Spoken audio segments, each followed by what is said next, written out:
Okay, so Sale 2000 recently released a video saying mass reporting is good actually. He even does like the little pathetic meme of like, actually. And if you don't know who this guy is, he used to be head moderator of livestream fails, but ended up getting kicked off because the sorry ass wanted to be more than just a Reddit moderator. He got scammed into promoting some like random like reality TV show. And now he's just making fucking low view YouTube videos, yapping about a bunch of dog shit. So let's watch the video. An armed society is a polite society. And terms of service reports are exactly the metaphorical weapon that the internet desperately needs to make it more polite. In this video, I am going to be talking about a variety of drama-centric live streamers in what's called the commentary community. I am going And ZQ is right. The only achievement Stale has ever done is be fucking DGGer of the year. Yikes. to be talking about the dynamics of how these people and their communities interact with one another, the consequences of such, and how that compares to what the internet was like in the past. The internet and its toxic troll communities are much different than how they were 15 years ago. I speak from personal experience. 15 years ago, I was involved in a variety of anonymous IRC chat groups. That is, Anonymous, the infamous hacking group that was DDoSing the Church of Scientology websites, taking down websites that deplatformed WikiLeaks, and even participating in the Arab Spring revolutions by electronically targeting various authoritarian government websites. It's Wow, cool story, man. And he is confessing to crimes, but I don't think he did it. I don't think this guy was doing any of that, bro. hard to explain how viral Anonymous and its related subgroups like LulzSec were. Internet communities back then were still mostly just full of nerds. The only thing regular people were on was Facebook. Even that was mostly young people. So the advent of a decentralized internet community that was achieving real results, or harm, in the world was unheard of. Bro, this guy claims to be making like a fuck ton of money in his programmer job. But look at his living room, bro. Like, I guess he has like some expensive ass arcade. But look at the cheap fucking couch he has in the background, dude. Fucking cheap ass $700 shit you get off fucking Amazon, bro. Till then, when these online hacking groups did mattered. It was not jokes, it was not fake, it was not saying mean words, it was targeted Kathy, I think we're gonna get that confirmed later on in the video. Probably is. Fucking Nicholas Diorio fan, bro. your enemies and causing real material harm. I was in some of these groups as a stupid 21-year-old, and although I never got caught doing anything that got me in serious trouble, I was talking to people who did. I remember interacting with, ended up in prison for digital crimes. The funniest thing that I personally did You know what? That probably confirms it was just a spectator. Because he didn't get in trouble for any of the bullshit. He just knew friends, bro. is I guess I created a fake political party called the Anon Party once, and I tricked a couple media groups into writing an article about it. There might be some archives of the Guardian article that was about this from 10, 15 years ago, but I don't know. I say this not to brag, but instead to say that I can give a real perspective into these communities and how internet troll advocacy groups used to work and how they're different from kind of modern day internet communities. Us internet trolls understood that the stuff that we did mattered. It had real world consequences. And he's kind of proud to say that. Us internet trolls. Violent staring to the camera. Balding. Yikes, bro. We understood that we were in danger. Nay, we were the danger. Websites getting hacked was real damage. We were the danger. Okay, sure, buddy. Sure, buddy. Your friends and family and workplace being called or harassed was real harm. Somebody putting in fake pizza orders to your address was real damaging harm. This is why everyone back then was so terrified about being doxxed or having their real world information out there. Both us trolls knew, as did regular people, that you didn't want people on the internet to know who you were. Even the name of this hacking group itself, Anonymous, demonstrates this ethos. Definitionally, you're the same as everyone else. It's not about you. There are no leaders, and if you get doxxed, well, you log off, retire that entire identity, and maybe join again under a new anonymous identity. This led to an interesting dynamic, and that is, even though these hacking groups and IRC channels were full of dangerous people who really were out to get you, it produced a kind of politeness or cordialness among the people in these groups that were smart. If you were smart, you didn't pick fights with other people, because that other person could be anybody. They could come after you. They could be a master hacker for real. They could harm you, dox you, send harassment towards your family, DDoS you, the works. Now, some people did still pick fights. These were anonymous hacking IRC channels after all, but the people who picked fights didn't tend to last very long. Someone would put their hand on the stove. Bro, is this like loser ass nerd really gonna do like the whole spiel of like back in my day, people used to have respect for each other. Okay, Onk. Get burnt because they unnecessarily pissed off the wrong person, and then And like the back in my day, people used to have respect for each other. It's like between a bunch of loser ass nerds. It might look like I'm throwing stones from a glass house, but like, bro. and they would disappear from the community forever. There was a feedback loop, and it stopped the most toxic of the most toxic from infinitely attacking everyone in the community forever. So when the rest of the community observed some toxic idiot pissing off the wrong person and then getting completely pwned in return, what we did is we laughed at them. We called them the Arsler. We called them stupid, because they were. What are you doing? Joining a hacking IRC channel, pissing off a bunch of people, especially when you don't even know how to use a VPN or protect your personal information otherwise. In other words, we lived by the ethos of talk shit, get hit. F around and find out. If you spam slurs, Ike chat. Are you gonna be fucking around with this super intimidating Reddit moderator? against people for weeks on end, well, you better watch your back, because we're going to come after you, and it won't be merely by calling you a slur back in return. This dynamic is very different than modern, safe online communities, which we will get to. Additionally, there weren't many true leaders. If you wanted to start some hacking operation or internet advocacy campaign against a target, legit or otherwise, you either had to do it yourself or convince other people. There weren't many cult leaders, or as we call them, influencers these days, who could instantly mobilize people to do exactly what they wanted, no matter. Bro, how do you not eye roll? How do you not eye roll at that statement? There weren't any cult leaders. Oh, I mean influencers. Really, man? Really? Matter who they targeted or what the campaign is. And for the few leaders that did exist, they had the chops to back it up. The master hackers from LowSec or similar. They weren't influencers who were just entertaining. They actually did walk the walk.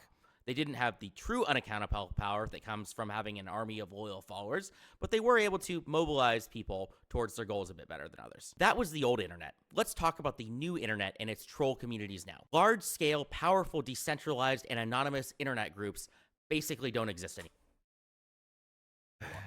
Just only ones that spamming a bunch of fucking buzzwords to make it seem like he knows what he's talking about. But what the fuck did he actually say there? The old internet. Let's talk about the new internet and its troll communities now. Large-scale, powerful, decentralized, decentralized, and anonymous internet groups basically don't exist anymore. Bro. The only ones that come close are 4chan and maybe Kiwi Farms, and 4chan is frankly a shell of its former self. But even these communities these days feel much more nihilistic and uncaring than previous internet groups. The modern day internet troll or snark or advocacy groups are dominated by one thing, and that is influencers these days. Influencers just didn't exist 15 years ago. Yeah, there were celebrities, but celebrities were distant from their fans. They weren't interacting with them every day or directing their communities in discords like the micro celebs of today do. What is called the commentary community, as well as snark communities, most demonstrates how the new internet troll communities operate today in a way that is significantly different than old internet troll communities like Anonymous. The commentary community is a group of extremely online drama influencers and their communities that comment on the latest internet controversy of the day. That's still kind of vague though, as a lot of people talk about viral dramas. That's why they're viral. But imagine people who don't just give a 10-minute summary, but instead spend hours and hours going over leaked logs of random internet beefs, as well as doing responses to a response of a video, along with getting into Twitter fights every day. And bro, incestually talking to each other about each other in the most terminally online way possible. The people that I'm thinking of are influencers. He's calling like commentary YouTubers terminally online for like participating in gossip. But like at the start of his video, it's like, you know, back in the day, I was part of this like super hardcore like anonymous hacker group, bro. That's not being fucking terminally online.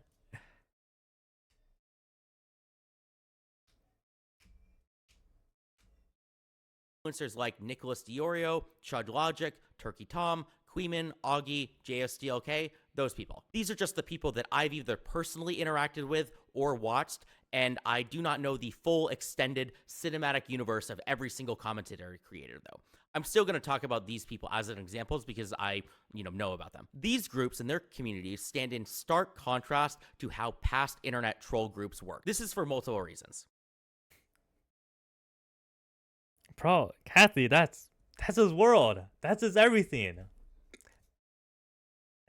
That's everything. The fucking sale. To these sale types. Not only to sale. To like to the fucking DGG community, bro. That's everything they have, bro.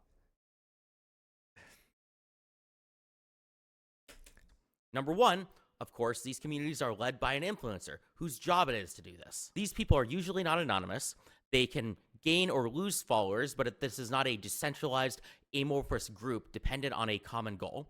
The communities exist around a single person or live stream or in their kind of Discord, and the leader can kick people out. This leads to a large amount of influence that the influencer has over these people who will do what they ask, say the arguments that they make, and if they step out of line, they'll just get kicked out. This relationship is mostly one way.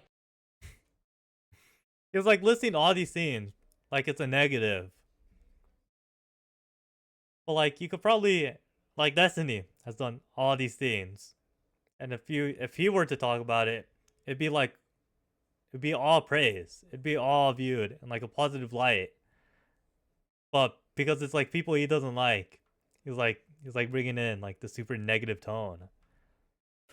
Real significant consequences or feedback comes less from the fans and more from other creators. And two, it's content, not reality. People join these communities because it's entertaining. They saw a YouTube video, a clip, a tweet, a live stream, and they joined not for a common cause or goal, but just because it's fun. And although somebody may be a fan of certain creators, the people on screen are barely real to the viewers. And this is regardless of the seriousness of the content or drama that the creators are involved in. Sure, sometimes the content or drama is simply two influencers talking shit about one another on Twitter. But other dramas or content will be about if a content creator sexually assaulted somebody or not. And even for a serious... Bro, DQ. He was pointing out facts, bro, in this thumbnail. The hand is backwards. Bro. You couldn't get AI. You couldn't get AI to fix this for you. Master programmer.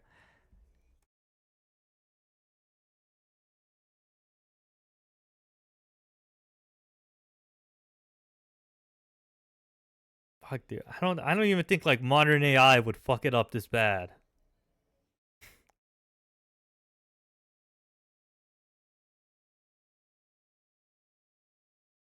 Like you've already been using AI, bro. How did you not catch this shit, man? Serious topic like that, this really is just entertainment for most people. It rarely occurs to viewers that these are real people taking real action and levying serious allegations against others that have material consequences. I'll go over a terminally online example that recently just happened to prove this. Recently, there was a scandal where Turkey Tom got accused of sexual assault by multiple women. A bunch of people jumped onto this controversy and had videos out within days, if not hours. And later on, Turkey Tom came out with a response video that was well received by the public. And now people are saying that the assault allegations were false and then people jumped the gun on concluding things. I haven't spent the hours reading the details of this situation, so I have no idea if the accusations were true or if he was redeemed. But what I can say is that... Okay, then why are you bringing it up? Also, there wasn't this fucking giant storm of creators, like within hours, pumping out a video about Turkey Tom. Really? It was just a handful of creators, including us here at Ricky Live. And if you watched any of the coverage, you would have known that a lot of them already prefaced the allegations by saying the serious allegations don't have a lot of evidence. And only because of that is why Tom's response is now viewed in like a positive light. The situation is serious. It is a big deal if somebody sexually assaulted multiple people, or if there were multiple false allegations of sexual assault against somebody. Both are serious. It's not just content. Either situation could ruin lives. Also, I was saying like the allegations against Tom were of sexual assault. That's like more harm. The allegations weren't even of sexual assault. The most serious one was recording a sexual interaction without the other person's consent and having disregard of their comfort in bed. Those were the worst ones. And I think it's important to get that stuff right. But most viewers don't think of it that way. It's just entertainment for people. Another interesting dynamic about these influencer and snark communities is toxicity on levels that surpass even the most obviously toxic ones like 4chan. Sure, these communities are too woke to call you the F-slur, but if you interact with them, there's about a 50-50 chance that they will immediately call you a pedophile. Here is a tweet from Trud Logic that demonstrates this. I disagreed with him on a recent TOS strike that happened to him on his channel, where I said that if he didn't want to get a strike, maybe he shouldn't be so aggressive with either his content or his stream title. And he... So, he sees the tweet, making fun of him, and then immediately starts making a video. Bro, this isn't a common response. It's not a common insult to start calling random people pedophiles. It's a common response to you because you look like a pedophile. He immediately ignored the substance of the point and just called me a pedophile. You know, still tries to pretend like he has a lot of like what's the word? Like self-awareness, like he's super self-aware. How do you not see how are you not self-aware in this situation? The content creator also has an infamous Discord channel called Spicy Chat that throws around these insults like candy. And multiple other of these commentary community people like Queeman, Augie, and JSTLK have toxic communities that the creator is at the very minimum okay with being associated with. These communities will do everything up to but right before... Right, it didn't... Chat didn't even call Stale pedophile. He said, you look like a pedophile. And he's bringing up like Augie has like the super toxic community. What community? Augie doesn't stream. Augie doesn't stream. Augie's community is probably like split between like Chud's audience and fucking Nicholas Dioreo's audience. They're probably like spread out to like other randoms. Like Augie RFC doesn't have a community anymore.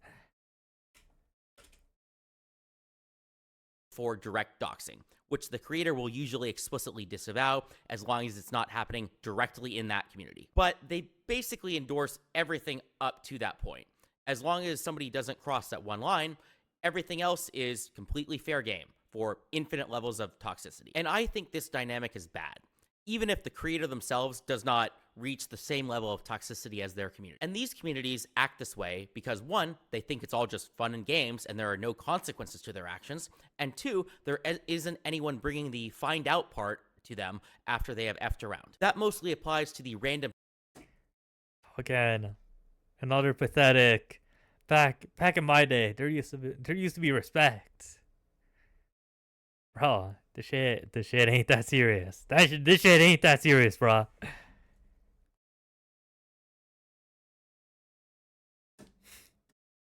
Bro, exactly. ZQ is right. Nobody thinks about spicy, except for the raped DGG community, bro. Community members, though. For content creators, there can be a clear financial and clout incentive to constantly making your content more and more edgy. To have crazier titles, more controversial takes, and make bigger and worse insane attacks against other content creators. In the past, the feedback loop that would prevent people from being like this was that you'd get, doxxed and harassed in return. And the modern day equivalent consequence that I advocate for in response to this behavior is mass on-platform terms of service reports against the offending parties. Yes, mass reporting. Both because you're... So just tattletelling. Bro, you know this guy in class would always run to the teacher. They'd be like, teacher, fucking Jimmy said, Jimmy called me stupid. He used the S word. He called me stupid.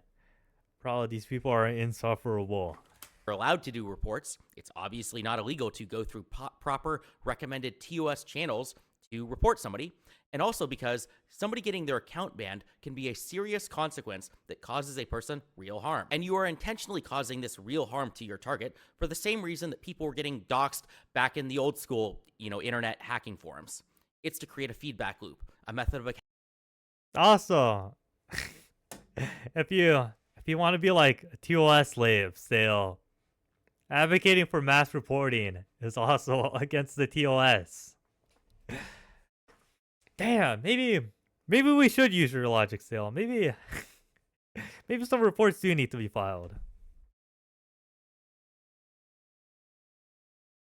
Accountability, a consequence that stops the worst of the worst actors from destroying a community, except reports are legal and allowed, unlike the stuff that happened in hacking communities 15 years ago. Which gets to my next topic, which is a violent allergic reaction to accountability or real consequences among these communities. Outside of the obvious stuff like doxing, the worst sin that you can engage in against one of these content creators or their communities is a terms of service report on one of their internet platforms that they use. TOS reports are an irredeemable sin, regardless if the TOS report was correct or not.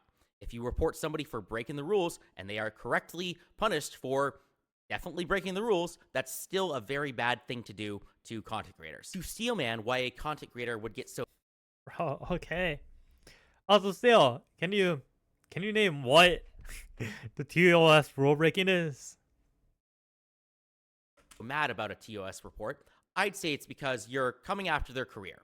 A platform ban does serious monetary harm to somebody. Maybe the first ban doesn't technically ruin somebody's career, but it makes them more vulnerable to other careers. And if you get enough bans, you can literally have your account permabanned. And if that happens, it's basically over for the content creator in a lot of situations. Deplatforming is a big deal. To give another example, a DMCA is also a mortal sin and taboo among content creators. And that's because everybody is breaking copyright law all the time. And anyone could... Whoa. So, expert programmer, and now expert copyright law guy. Bro, this guy does it all. Ruin anybody else's career instantaneously by simply sending 3 DMCAs, which would get them permabanned with almost zero recourse on that platform, because they are legitimately breaking copyright law. So I understand why people would dislike the very large... Strike me sale. Copyright strike me sale. Do it. Negative consequences that comes from either TOS reports or DMCA strikes. But my response to that, and the thesis of this video, is that beyond creating some social stigma against reports, there's another way to make yourself completely immune to the consequences of... All right, what's up, Kathy? Can you share it? This part specifically, I have some comments on. Thanks. Being reported, and that is to simply stop breaking the platform rules all the time, or stop getting so close to the line that you're in a gray area where a pseudo bad faith report might potentially get you banned anyway. Just stop. So he's admitting that this mass flagging is bad faith, right? Stop living in this toxic, dangerous gray area where one wrong report might get you banned. Be smart. Move it back 10, 20%.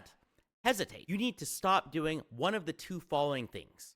Either stop being so toxic and associated. Guys, stop having fun. Stop having fun online. Bro, no wonder, Sale. With yourself with this toxicity and these communities so much. Or two, stop being stupid about it. You can be toxic or you can be stupid. You can't be both stupid and toxic at the same time. You should think about it. You should put in the work to defend your claims so that you can stand by them. More specifically, this entails a few things. To be able to defend your claims. But if you see something you don't like on the internet, then you should mass flag it. Okay, genius. First, you need to stop playing these games where you pretend like you aren't associated with toxic crazies that make you vulnerable and easy targets for reports. To call out some people, ChudLogic has Spicy Chat, he has an ultra toxic editor named DK or something, and he is very hyperbolic and apparently quick to throw around pedo accusations. And then people like Queeman and JSDLK have some pretty toxic fans and communities as well that they're okay with as long as they don't cross some magic line of just this doxing stuff. And even, I guess, JSTLK had another insano editor called Ryle Kittenhouse who was doing some crazy stuff. I forget where the drama is. But I feel like you could have found a different editor. And my point isn't... This guy has a crazy editor. Can I name something he's done? No. Same thing for DK. Yes, crazy insane editor. Could he name like an example? No. Any one of those things. I'm not demanding that you fire one of your editors, but it more demonstrates a pattern of behavior of how you got into this mess. These content creators are always pushing the line. They are not trying to be safe. They are engaging in actions that they know are both toxic and risky. They are effing around. But to give a smart example where I think somebody was doing the right thing was when I saw a clip of also JSDLK related to me. He was debating about whether he should react to some crash out live stream that I did because he was worried that I might DMCA it or something. I would not have, by the way. A bunch of people reacted to that already, so I can't DMCA that off the internet. And although I've had my yeah, love how he pretended to be like, oh, I want DMCA on DMCA. Did you know he DMCA'd a picture of him on like Snack subreddit? bro. The picture someone else took of him. He posted the picture on Twitter. And then someone took that picture from Twitter and posted it on Reddit, and he DMCA'd that post. And it's just a picture he posted. He's definitely pro DMCA, pretending like, I don't like DMCA. DMCA is bad. God damn, wait. So he DMCA'd a picture someone else took of him. No. He took someone else, by cameraman. He had a cameraman or some guy behind using a phone taking a picture of him at conference, and then still posted the picture on Twitter. All right, so I get it. He doesn't even have the rights to it because he wasn't the one who took it. Yeah, just straight up committing a crime. Yeah, hey, honestly, I'm not kidding. He thinks his likeness is DMCAable. Like if you use his likeness, a picture of him, if you take a screenshot of this, then he thinks it's a DMCAable. And that was in the past when people didn't actually know who Stale is. But now people know who Stale is, and he's everywhere. He can't DMCA everyone. He's a little more scared too. And this was on Reddit? Yeah. Oh, how easy is it to counterclaim on Reddit? If you counterclaim, then you dox yourself because you have to give your full name. All right. Yeah, I would probably just let the picture get taken down. But it is coward shit. Disagreements with DSTLK, he's nowhere near the point where I'd really try to go after him or deplatform him in any way. But I bring this up as an example of somebody hesitating, and I respect that. Not because he's being nice to me. He doesn't have to be nice. He's nowhere close to being somebody that I'd ever come after. But I respect the hesitation because it shows real fear and it affects his actions. I know the bump So that's what deep down what he really wants. He wants to be respected. He's tired of constantly getting clowned on, even getting clowned on by Moist Critical. So now he's desperate to get some respect. And probably even trying to get people to respect his daddy Destiny a little more. bumbling Reddit mod who looks funny persona that I play throws off most people. It makes me seem not threatening. But I'm literally telling you that I was in, infamous hacking group, IRC channels. I can promise you that I am not non-threatening. And it entertains me when somebody else notices that. Okay, The point buddy. being, though, when somebody really thinks about what they're doing, worries about how other people will respond, and evaluates the consequence of that response, is a smart person, and that's a smart thing to do. Having some amount of fear is smart. It shows that DSTLK is one of the smarter content creators around Oh, who wait a does worry second. about consequences. Also, like all the DMCA is bad. Like you don't want people to DMCA. Reporting is better because DMCA can take down your whole channel. Reporting is better. But he like was full on support for Ethan Klein's lawsuit. And having a lawsuit is a billion times worse than the DMCA. Like a DMCA, okay, they took the video down. I have a strike or whatever. But a lawsuit asking for like $100,000.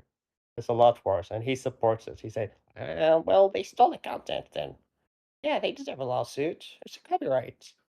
But now he's returning out. DMCA is not good for the community. Like, shut the fuck up. Like, he doesn't even I believe don't even anything. think I he says don't like know. DMCA is bad for the community. He's Mass report. advocating for like more DMCA because apparently he's a copyright expert and we're breaking the law right now. We're violating his copyright. Maybe if he wants to, but I think he gave up because everyone reacted to his call Reddit video. He can't DMCA everyone, and he realized that he can go popular if people react to him. And I don't know if he's putting up a character where he doesn't care. I think he cares. But I also think that he gaslit himself into thinking that that's not him. Like he's playing a character. He thinks he's self-aware, but Yeah, he like thinks he's he not. knows what he's. Yeah.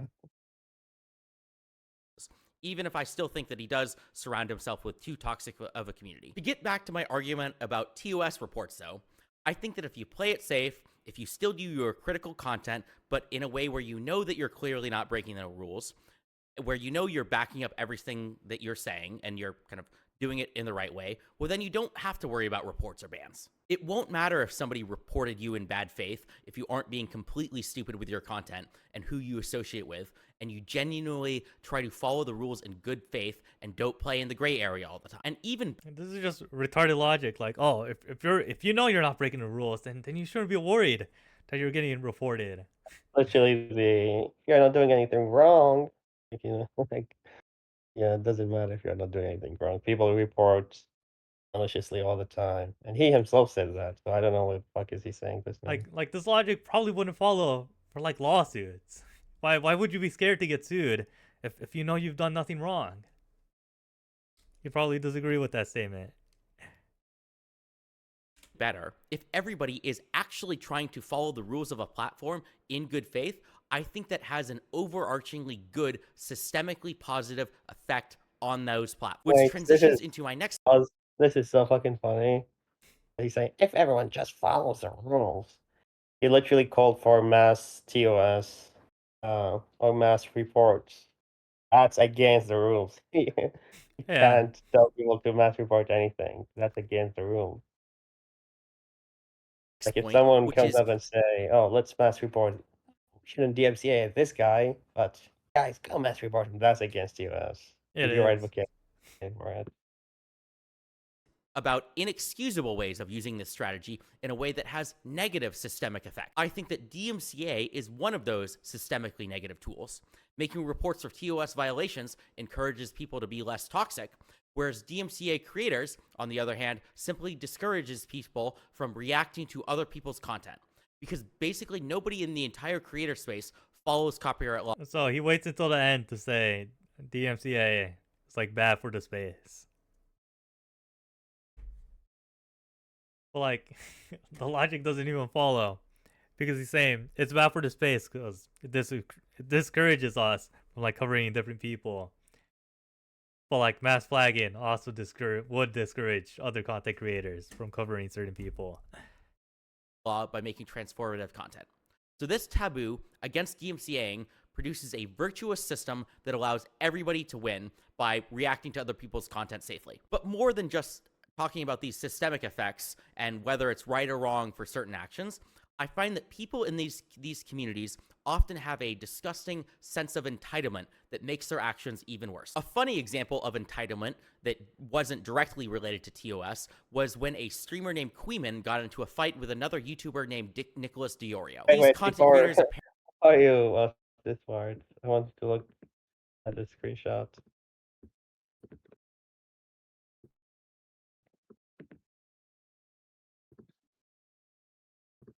This is the guy that says DMCAing is bad, by the way.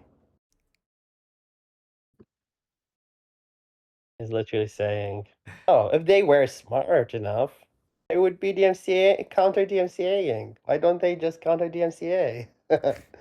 And now Yeah, he's kind of he like, says this in a long ass paragraph saying, so like, do you guys think the lefties are smart enough to counterattack with DMCA/lawsuits of their own?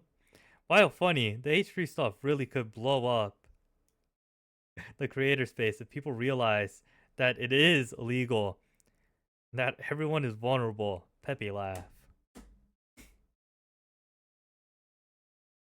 oh, he thinks DMCAing This is isn't a like smart old. thing. This is from what, around like June last year? Yeah. apparently used Also, to be wait, go back like 10 seconds. This Queeman thing is very funny. that wasn't directly related to TOS was when a streamer named Queeman got into a fight with another YouTuber named Nicholas Diorio. These content creators apparently used to be friends-ish until Queeman did some sort of toxic attacks against Diorio. So Diorio decided that he had had enough with this Queeman guy and decided to stop talking with him or interacting with him at all. And so him walking away was apparently some huge drama. It was a major fox po for Diorio to simply not like a person and no longer want to interact with him. This guy Queeman was so allergic to consequences. Hey, go back to fuck. Some huge drama. It was a major fox po for Diorio to simply not like a person and You know no what he's longer trying to want say? to interact with him. I don't got a clue what he's trying to say, bro. Trying to say faux pas and fox poo. Don't use big words that you can't say. Bro, Yeah. he's trying to be like Destiny, bro.